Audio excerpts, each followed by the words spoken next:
I assume that's working and everybody can see that. So I want to start off with, first off, kind of covering why we're here. So we're going to discuss my career history. I'm hoping to offer some advice to people aspiring to become penetration testers, and then quickly touch on chartered principal and associate and professional registration. So let's start off really with who am I? So I'm William Wright, I'm CEO of Closed Door Security. I've had a very varied IT career over the past 20 years, which I'm going to touch on. I've hacked lots of things, which I'm sure you'll be happy to know: critical national infrastructure, banks, super yachts, mobile applications, small businesses, and everything in between. I'm in the news quite a lot, and I'm heavily involved in pen testing, regulation, and framework design. So to start off my career history, it actually goes back quite a long time ago. I'm not half as young as I might look. My first real job was as a computer technician in a local shop, where I started when I was 14 years old. And I worked weekends and evenings while I was at school until I went to college in 2006. And in 2007, I was a desktop refresh contractor for BT, and that involved me going around schools in Edinburgh and upgrading desktops and laptops for them. A very short-lived contract, but a great start to my career in IT. Shortly after that, I ended up in a call center working on the laptop and printer team for Samsung. Not the most exciting of jobs, unfortunately, but it gave me a few years of customer support experience. In early 2010, I moved on from there to join a company called Big Mouth Media. They were SEO specialists as an internal IT engineer. I was mainly looking after the first line support issues, but I got involved in a lot of other projects and work because the team was so small. In this role, I had my first exposure to pen testing when a contractor came in and carried out a pen test. As you can imagine, back in those days, I was in complete awe of it, and he completely owned the network in minutes. I stuck out at that role for just over a year, and then I had, which is still to date my strangest interview ever. A guy called Grant Roy invited me to a pub in Perth to have an interview over a pint for a server engineer role at Shackleton Technologies. I got dropped into the deep end in that role and had many, many situations of late Friday nights trying to recover customer servers. Back then, there was no internet on mobile phones, and there was very little phone signal, especially in remote Perthshire. And I can specifically remember sitting in a library in a tiny town in Perthshire with no phone signal at 8 o'clock on a Friday night, trying to recover a RAID controller on a Dell ML110 server, and having to actually pull out the physical documentation for the RAID controller to recover the logical volume. Um, More related to security, I did my OSWP during that job and started doing some internal and external Wi-Fi pen tests. In 2012, I got headhunted and moved to a competitor of Shackleton Technologies called CCN Limited. I headed up the help desk team and the installation and project teams there. I did a lot of mentoring and arranged pen tests for quite a lot of customers. Around 3 years in, I decided to move into networking because apparently I thought supporting servers wasn't stressful enough. So some nice pictures of me on an aircraft carrier and under an aircraft carrier. So in early 2015, I went to work with BAE Systems as a senior network security engineer, specifically on the aircraft carriers project, hence the pictures. I was part of the deployment team for the network on those ships, and I ended up being heavily involved in system integration and security. I did a lot of work on firewalls, ACLs, touched on crypto and other typical military sort of things. The management of that project for BAE was unfortunately some of the worst I'd ever encountered in my life. Despite trying to stick it out, I couldn't put up with them for much longer. So I ended up moving on. So I moved on to be a senior infrastructure and security engineer in Kinetic. Now, that was from 2018 until around 2019. I was based in the remote highlands of Scotland along the NC 500 route. My responsibilities were really assessing and managing the systems and security, including physical and virtual environments. I also got to see some really cool stuff, as you can see by the pictures, specifically a lot of the three things in this picture. And if anybody's done the North Coast 500, you'll know I mostly spent my time at the back of a caravan. I had built my skill sets over the previous years to be able to complete my work in about a tenth of the time of everyone else. This allowed me to study for almost 2 years solid during this role. And as you can imagine, that put me miles ahead of most people and realistically let me make the jump to being a full-time pen tester. You'll see that every job up until now seems to have been a step up in seniority, and you'd be right, but that didn't come without its risks. So at the end of this contract, I ended up moving to NATO. Mons in Belgium. So I actually physically moved to Belgium, set up my residency, got a house, car, etc., and ended up losing the contract the first day that it was supposed to start. So I was stuck in Belgium without a job at that point. And that leads us on to my first role as a penetration tester. So I know what you were thinking. You're probably thinking, when's it going to get to the part about being a pen tester? Well, here it is. And you'll notice this is the first two times where my job title has actually involved pen tester. Throughout my career that we just went through, I'd take every opportunity to get involved in anything security-wise, from doing Wi-Fi pen tests back in early 2012, code reviews, ISO 27001, internal pen tests, and literally anything I could get involved in. For example, I was first exposed to check testing at BAE in early 2015, then at Kinetic, and then at MTI also.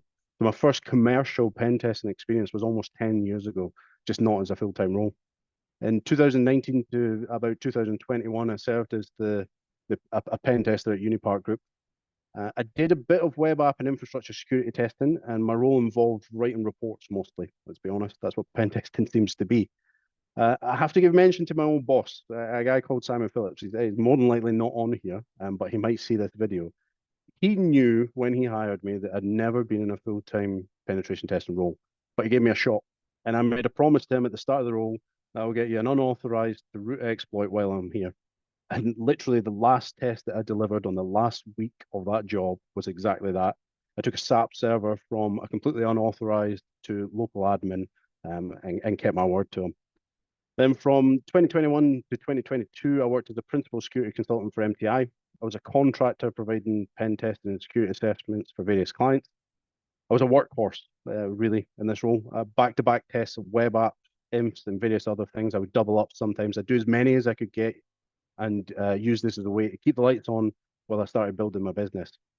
These two roles were really what boosted my confidence in my abilities and led me to fully establish a business. I'm sure many people have thought to do the same over the years after they realize what day rates they get billed out as. Well, I can tell you now, it's not that easy. Despite what it might seem, it's years and years of graft to get things started and then never-ending pen tests until you make enough to hire somebody else to do never-ending pen tests. Then you end up doing never-ending pen tests together, and that cycle continues the more people you get. A quick rundown of my certification path, because this is a common question I get asked a lot, so I'll just rattle through these. My OSWP was my first ever security cert. I had a few random certs in Windows Mobile. I don't know if anybody even remembers that in VMware before then. OSWP was really fun, very straightforward, but as an icebreaker in security, it was ideal. And I definitely didn't practice on the neighbor's Wi-Fi. Aligning with my career at the time, I did some Microsoft certs, the MCSA and MCITP, which don't really exist anymore, but think like mid to senior level certifications in Microsoft Server support. My OSAP came in 2017, back when you still had the buffer overflow in the exam. Now, I know a lot of people at the time who would fail multiple times. I know a lot of people that passed the first time. And my story is that I passed the first time after opening a bottle of whiskey at hour 18, thinking I'm not going to pass. Turns out whiskey gives you ideas, and I passed with full points. Then the Crest CRT came shortly after that, as I'm sure any pen tester in the UK would do if they wanted to work on check jobs. I moved into some Cyber Essential specific certifications because of the role I was doing at the start of the business, where I had to deliver everything. I needed these for customers. In 2022, I invested heavily in doing the CSTL with the cyber scheme. One that I really recommend for anyone with a few years under the belt. Genuinely such a fun exam, and the cyber scheme really know how to run a stress-free exam given the circumstances. I got a t-shirt from Paul, I don't know if Paul's on here, for doing it so quickly, which sits proudly on the wall of my office behind me. But realistically, he probably just wanted me to stop talking to him so that he could go home for Christmas. So through the shirt, it made shut me up and make me leave. You'll also notice two little anomalies in here as well, and that'll be the CFR and the EJPT. So the CFR was a pilot scheme, and I got offered a voucher to do it in return for providing feedback. Good exam for anybody looking to do IR. Pretty good. I have no real comments on that. Now, the EJPT, well, somebody one night said there's no way I would pass it. Surprise, I passed it. And lastly, the whole point of doing this was I became one of the first chartered cybersecurity professionals in 2023 after completing the pilot scheme alongside the cyber scheme. That's a mouthful. I'm not from an academic background, so going through the process was unusual for me. However, I think it's a great starting point to building an industry recognized accreditation path that employers and buyers can rely on. Now, today, I founded Closed Door Security in 2021, as I've touched on before. From my kitchen table in my house in Babel, the Isle of Lewis, a very modest beginning. My wife would have to move all the equipment to have dinner as I was doing cyber essentials to make ends meet. All the while, I'd have two laptops on the kitchen table, one for my full-time role as a pen tester and one for this newfound life as a business owner. Since then, we've opened offices in the USA and the UAE with staff all over the world. Most of my time spent running the business, but I also do some talks and presentations occasionally. I try to have as much fun as possible with them if I can. If you've ever been to one of them, you would know what I mean. I still get involved in a lot of pen tests, though. I do a lot of report writing and a lot of consultancy. I really enjoy it. I don't think that's going to change anytime soon, as there's nothing quite like the thrill of getting domain admin on network, specifically on the network that the customer cheekily said, you'll never get domain admin during the scoping call. We currently serve hundreds of customers all over the world, from tier one banks to one-person consultancies and everything in between. A good mix of testing types as well. We do web app, infrastructure, OT, cloud, mobile code, application, everything basically. And we do a lot of maritime work, thanks to my experience at Kinetic and BAE. I was one of the first maritime cyber assessors, which is an accreditation run by Craig Woolridge at IASME. Something we do that is really different is we deliver a reporting live to customers during testing and sort of an agile style report approach. This is where customers can fix things as we go with live feedback on progress and fixes, and helping them with the remediations. And no, it's not AI. It's people doing the work to make it all happen behind the scenes. So we deliver a full methodology and assurance as normal, but in a way that adds significant value to our customers who need that flexibility with short deadlines. We were also one of the first businesses in the world to get approval from the Dubai government to conduct penetration testing for them under the accreditation Dubai Cyber Force. And that's really driving our success in the Middle East, and is thankful for all the hard work of the team. But most importantly, and I think most relevant today, is I now hire people. So I've gone full circle from trying to get a job as a pen tester and now knowing what it takes to be hired as one. So what's life like as a pen tester for those that don't know?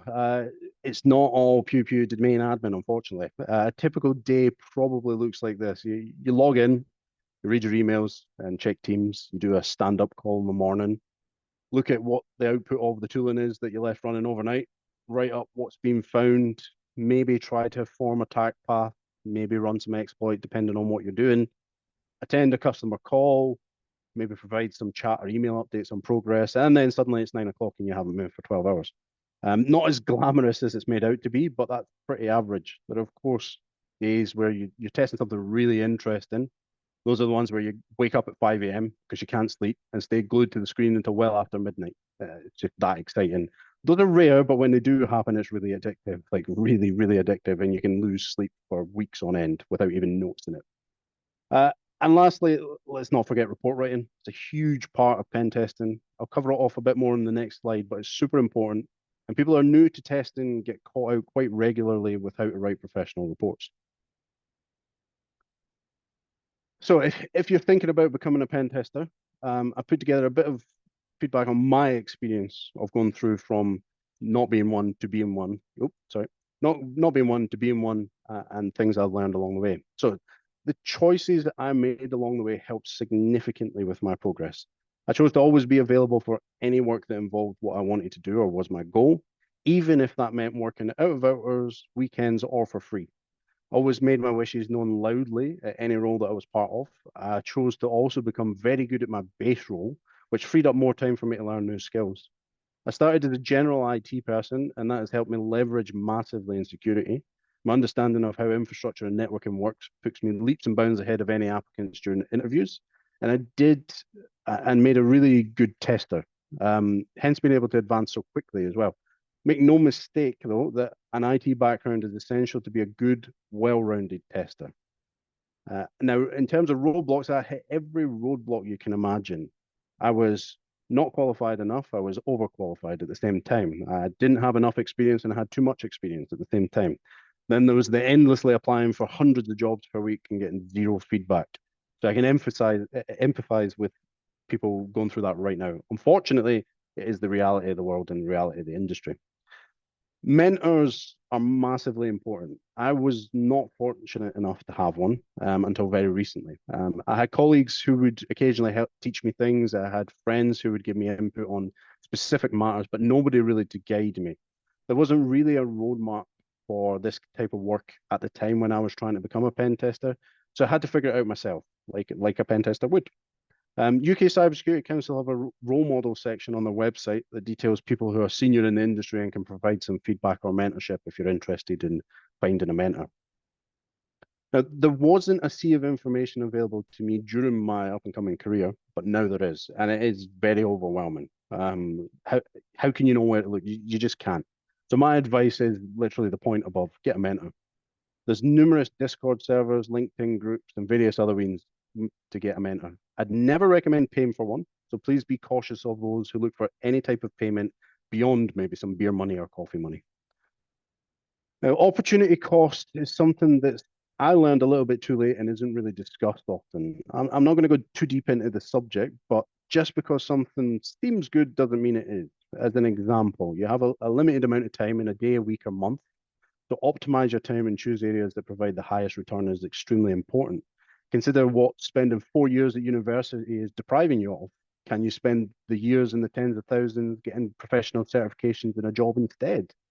That certification that you're considering, can you use the time and money on something more productive? Always try to search for the quickest path to your goal and don't get distracted by promises made by boot camp. Now, lastly, on this discipline, the most important, no one is going to do the work for you. You have to put in the work to build the skill set, and you need to do the role you want to do. That really applies anywhere in life. But motivation is fleeting. Discipline can counter that, thankfully.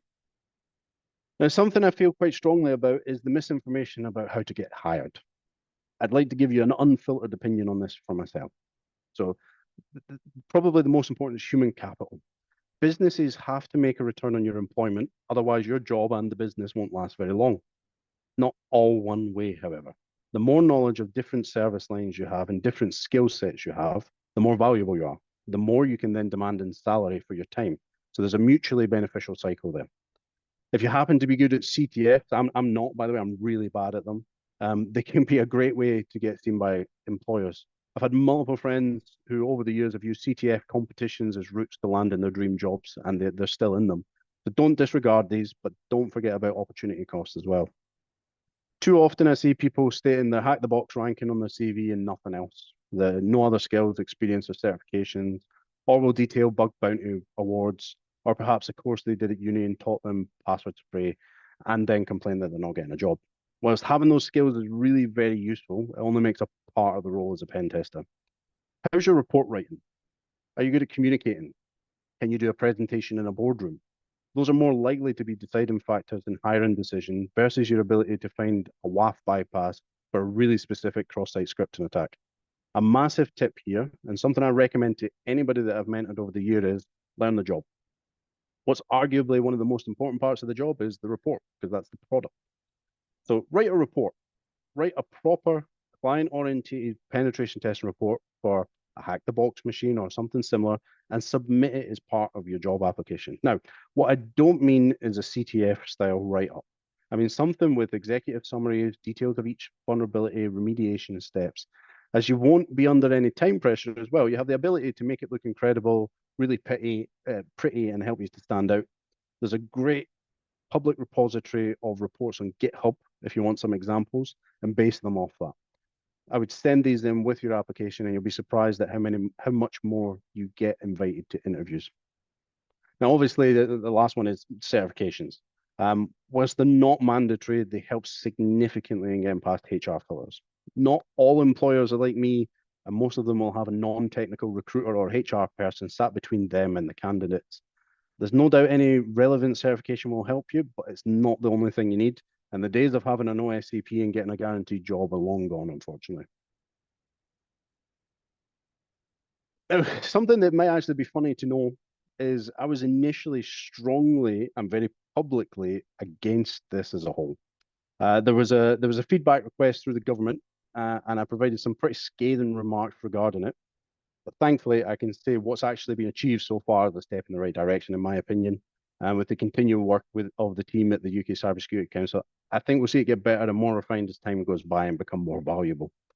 Now, I'm a firm believer in opportunity cost, as I've said already. Getting through associate and principal to reach chartered isn't a 2-minute process. It will take time and effort to bring your technical abilities and community contributions up to the required level for each part. And only you can be the decider if that's the right path for you to follow. As an employer, these are great markers of somebody's ability and recognition, especially given that I've been through the process. I know what's involved. However, I don't arbitrarily place certification or accreditation requirements on people without reason. I hire based on ability, soft skills, and culture fit. What I can say is usually certifications and ability are closely aligned, not always though. Opinions on Czech aside for a moment, Czech is a major driver for employment of pen testers in the UK.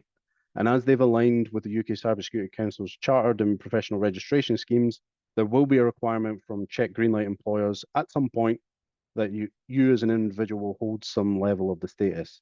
I believe at the moment, associate will be CCTM level and principal or chartered will be CTL. However, I might be completely wrong on that as it's constantly developing and changing at the moment. So aside from Czech, chartered is a recognised title throughout the UK and in other parts of the world. Chartered accountant and engineers being the pinnacle of those respective fields. And I suspect we'll see the same for the security industry over the next few years. Now, given the assessment methodology of the chartered scheme, I think it will do a great job in accurately assessing people's abilities and placing them in a correct level, making it a great level playing field for everyone in the industry, especially as it expands out into other security specialisms and as more and more feedback is provided. So anyway, enough of me talking. I don't want to steal all the spotlight, and Sean still has some interesting stuff to talk about. However, I'm happy to answer a couple of questions before we move on. Now I'm going to stop sharing my screen so that I can see the Q&A, if there is any. Can I share the repositories? Yes, I can. I'm pretty sure if you just Google public penetration testing report, GitHub, it is. There we go. I will stick it in chat for you just now.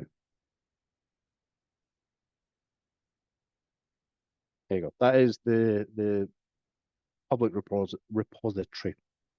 So if there's no other question, I think Sean, if you've fixed your technical issues. Let's see, shall we? That looks like it.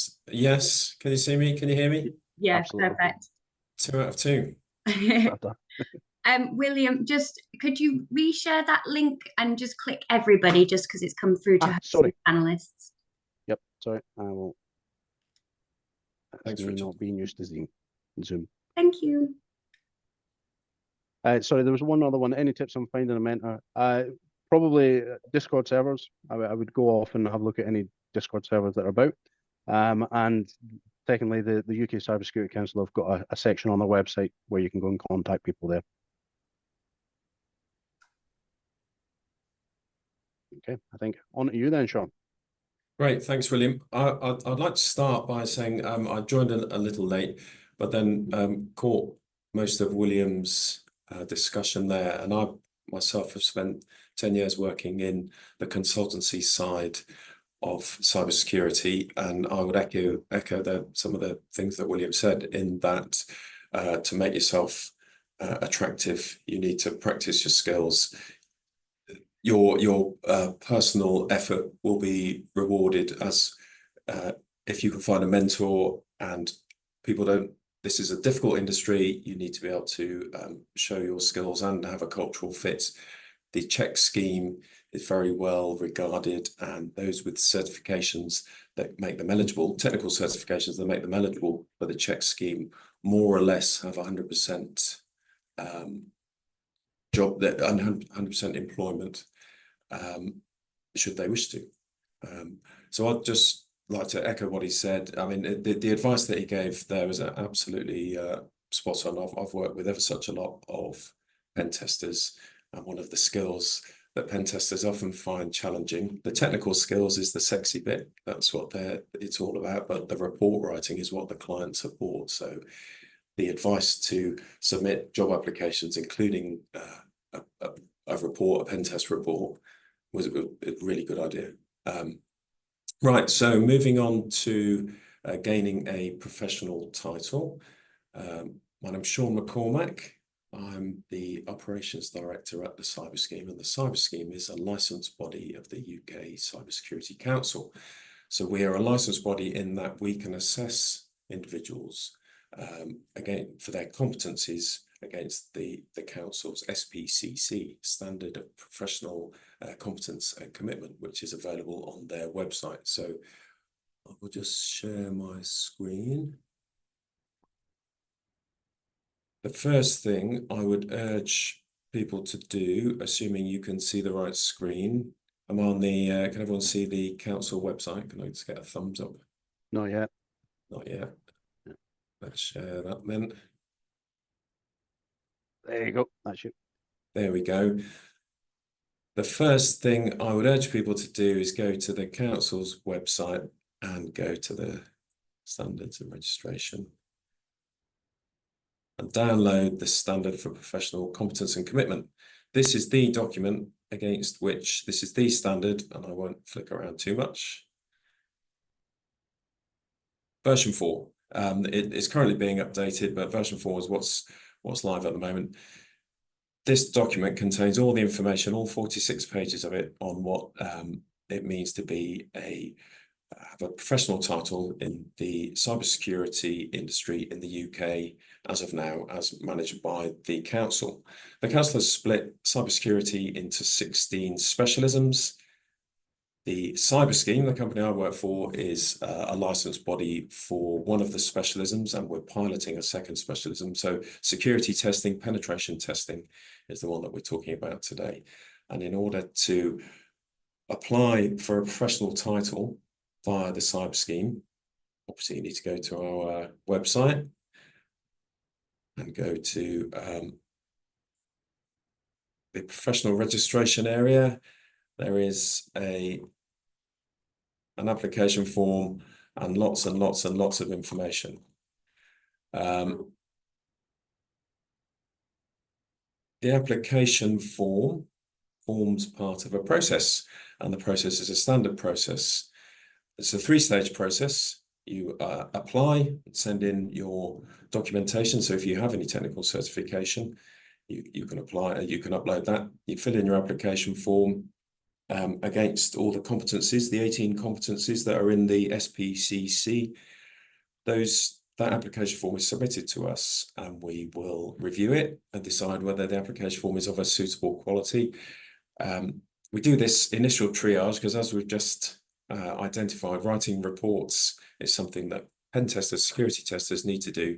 And some of those pen testers, and William will probably confirm this, some pen testers find it more easy than others, and it's very similar in the application forms that we receive from people looking to be awarded a professional title. Some application forms are a bit poor, so they're incomplete, they're sparse, there's poor quality evidence.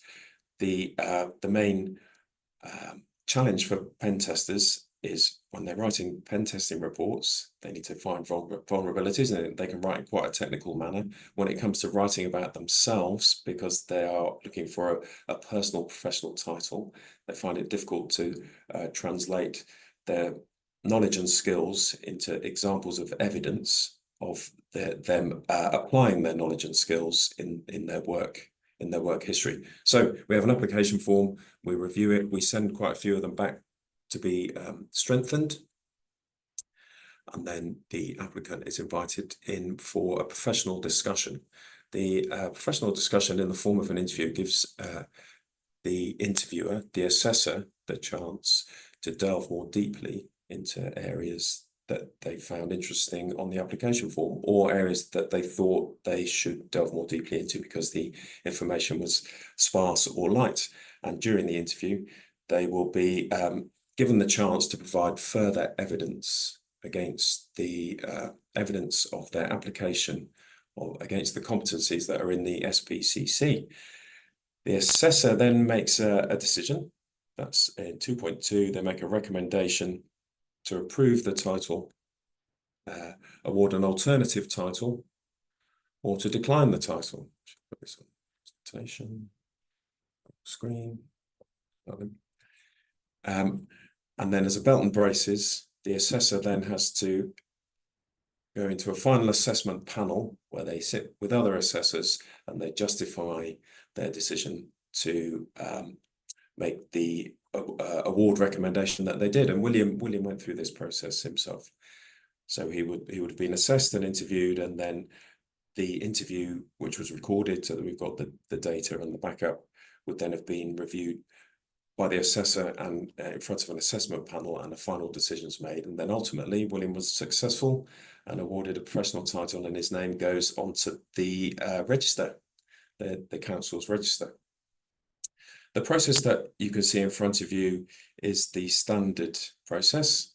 You fill in an application form, there's documentary review, there's a professional discussion, a recommendation of an award, and then part 3 is a final assessment. There is an alternative process, which looks more simple, but it's a 2-stage. There's no interview unless you're an edge case.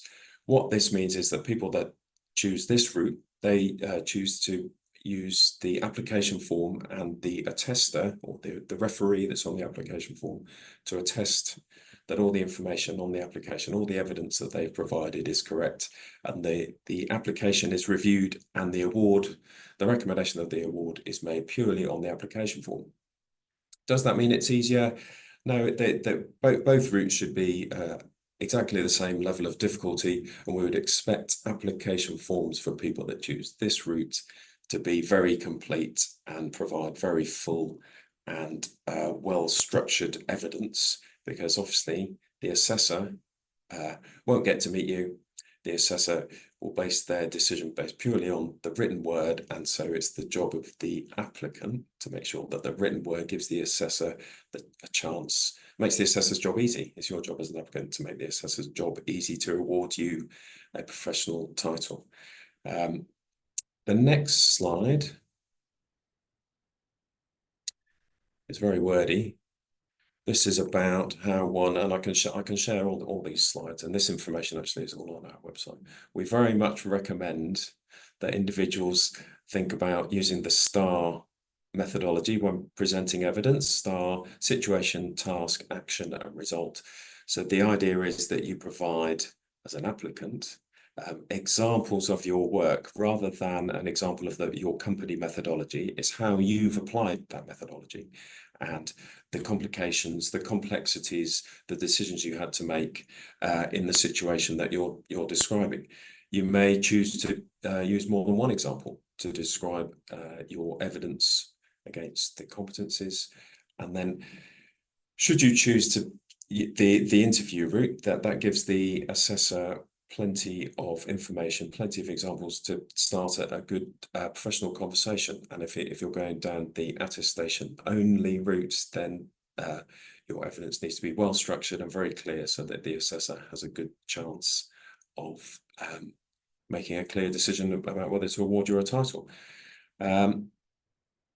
Written applications as written reports, we recognise that individuals are in the real world. So just as I'm sure at Williams, closed door reports are either QA'd by a peer, or perhaps the people that are really good at writing reports help the people that aren't so good at writing reports. We would understand that this is the case when you're filling in your application form for the council. We would expect you to perhaps lean in on your colleagues or go through some form of QA with a colleague or your manager. But ultimately, it has to be your evidence. So it's all right to get some assistance to make sure that the quality is good. But ultimately, it's your evidence that you need to be able to justify, and it should be accurate and provide good evidence against all the competencies. So I've spoken a little bit about the process and also concentrated a lot here on the evidence. So the application form really is important, and I would say, based on my experience of reviewing and being involved in many application receipt of application forms for professional titles, that the quality of the evidence on those application forms is the thing that we find people need to concentrate on as much as possible. On our website, we have some examples of what good looks like, which might help people to move away from the temptation to describe their company methodology rather than how they've applied their company methodology, which is what we're looking for, is evidence against those criteria. Right, I'll stop sharing my screen there and see if my ramble resulted in anyone having any questions.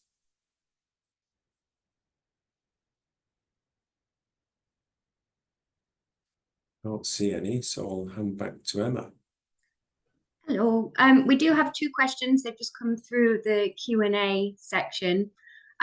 First one is, to be chartered professional, do you have to be a UK national or someone who is a member of the Commonwealth who wants to practice cybersecurity in the UK?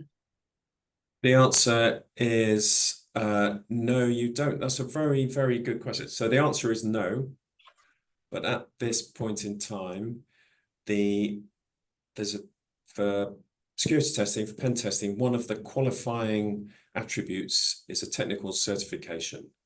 And those certifications are, you can either do them with the Cyber Scheme or you can do them with CREST. So that you don't have to be a UK national, but you do need a technical cert. So the security testing is peculiar in that sense amongst all the specialisms.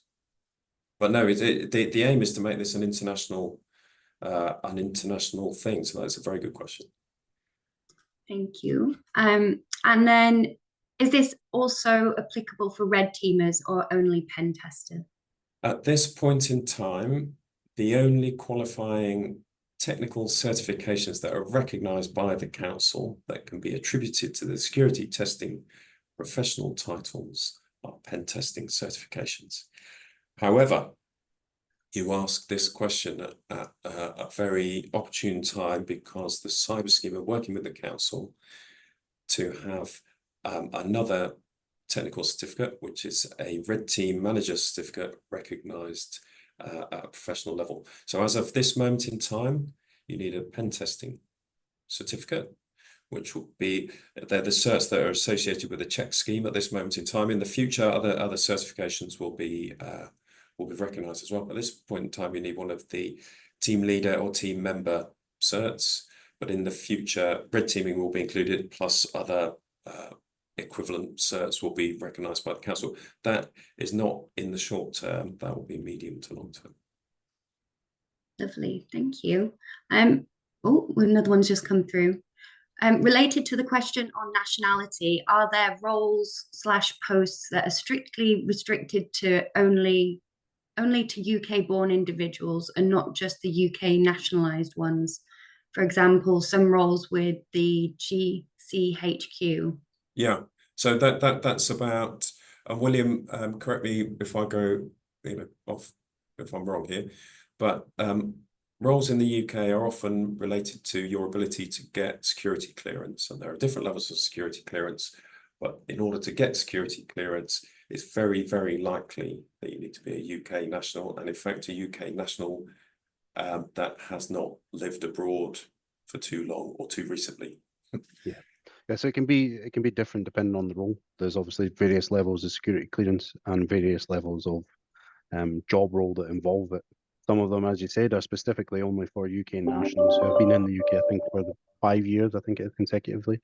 And some of them are not. Some of them can be done by non-nationals, but who have, I think, settled status or indefinite leave to remain, or certainly have been in the UK for some time. But that's something that's usually stated pretty clearly on either the advert for the job or will be discussed in an interview. So it shouldn't be something that will catch you out.